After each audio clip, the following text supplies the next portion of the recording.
تو روزہ اس طرح اس کو ہٹا دیتا ہے، پھر وہ سر کی طرف سے آنا چاہتا ہے تو تلاوت قرآن مجید اور ذکر الہی اس کو روک دیتے ہیں اور اس سے کہتے ہیں ادھر تیرا راستہ نہیں ہے۔ غرض یہ کہ وہ جس طرف سے بھی آنا چاہے اس کو راستہ نہیں ملتا، لہٰذا وہ عذاب عاجز اور کمزور ہو کر واپس چلا جاتا ہے۔ اور اس کے بعد صبر ایک کونے میں کھڑا ہوتا ہے، وہ ان عبادتوں سے کہتا ہے کہ میں تو اس انتظار میں تھا کہ اگر کسی طرف سے عبادت میں کوئی کمزوری ہو تو میں اس کی طرف سے ہمدردی کروں گا، مگر الحمدللہ تم نے ہی مل کر اس کو دفع کر دیا ہے، لہٰذا اب میں اعمال تولنے کے ترازو میں اس کے کام آؤں گا۔ پیارے دوستو، جب میت کو قبر میں دفنا کر اس کے ورثہ چلے جاتے ہیں تو قبر میں دو فرشتے جن کو منکر اور نکیر کہا جاتا ہے وہ میت کے پاس آتے ہیں، جن کی آنکھیں بجلی کی طرح چمکتی ہیں اور آواز بادل کی گرج کی طرح ہوتی ہے۔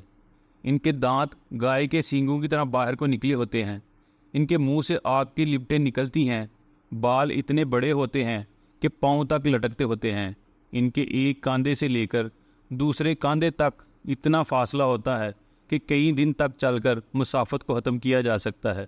مہربانی اور نرمی ان کے پاس نہیں ہوتی، لیکن سختی کا معاملہ یہ مومنوں کے ساتھ نہیں کرتے، بلکہ پھر بھی ایسی ڈرونی شکل و صورت کی ہیبت کیا کم ہے۔ پیارے دوستو، ان دونوں کے ہاتھ میں لوہے کا ایک بہت بڑا ہتھوڑا ہوتا ہے کہ جس کو اگر تمام دنیا کے جن و انس مل کر اٹھانا چاہیں، اٹھانا تو دور اس کو ہلا بھی نہیں سکتے۔ وہ آ کر مردے سے کہتے ہیں بیٹھ جا، مردہ ایک دم اٹھ کر بیٹھ جاتا ہے اور کفن اس کے سر سے نیچے سرک جاتا ہے۔ وہ سوال کرتے ہیں تیرا رب کون ہے، تیرا دین کیا ہے، تیرا نبی کون ہے؟ اگر مردہ نیک اور مسلمان ہوتا ہے تو کہتا ہے میرا رب اللہ تبارک و تعالی ہے جو وحدہ لا شریک ہے، میرا دین اسلام ہے، میرے پیارے نبی حضرت محمد صلی اللہ علیہ وآلہ وسلم ہیں۔ یہ سن کر وہ دونوں کہتے ہیں تو نے سچ کہا۔ تو اس کی قبر کی دیواروں کو سب طرف سے ہٹا دیا جاتا ہے، جس سے وہ چاروں طرف سے بہت وسیع ہو جاتی ہیں۔ اس کے بعد فرشتے کہتے ہیں کہ سر اٹھاؤ۔ مردہ جب اوپر کو سر اٹھاتا ہے تو اس کو ایک دروازہ نظر آتا ہے جس میں جنت نظر آتی ہے، اور وہ کہتے ہیں اے اللہ تبارک و تعالیٰ کے دوست، وہ جگہ تمہارے رہنے کی ہے، اس وجہ سے کہ تم نے اللہ تبارک و تعالیٰ کی اطاعت اور فرما برداری کی۔ حدیث پاک میں آتا ہے جس کا مفہوم کچھ اس طرح سے ہے کہ رسول اکرم صلی اللہ علیہ وآلہ وسلم نے ارشاد فرمایا کہ قسم ہے اس ذات پاک کی جس کے قبضہ قدرت میں میری جان ہے کہ مردے کو اس وقت ایسی خوشی ہوتی ہے کہ جو کبھی ختم نہیں ہوگی۔ اس کے بعد وہ فرشتے کہتے ہیں کہ اپنے پاؤں کی طرف دیکھ۔ جب وہ دیکھتا ہے تو دوزخ کا دروازہ نظر آتا ہے جس سے دوزخ کا حال نظر آتا ہے۔ وہ فرشتے کہتے ہیں کہ اللہ تبارک و تعالیٰ کے دوست، تو نے اس دروازے سے نجات پا لی۔ اس وقت بھی مردے کو اس قدر خوشی ہوتی ہے جو کبھی ختم نہیں ہوگی۔ اس کے بعد اس کی قبر میں 70 دروازے جنت کے کھول دیے جاتے ہیں جن سے وہاں کی ٹھنڈی ہوا اور خوشبوئیں آتی رہتی ہیں، اور قیامت تک وہ انہی بہاروں میں رہے گا۔ پیارے دوستو، کیسی خوش نصیب ہوگی وہ روح جس کے ساتھ اللہ تبارک و تعالیٰ اپنی مہربانی اور رحم و کرم کا سلوک فرمائے گا۔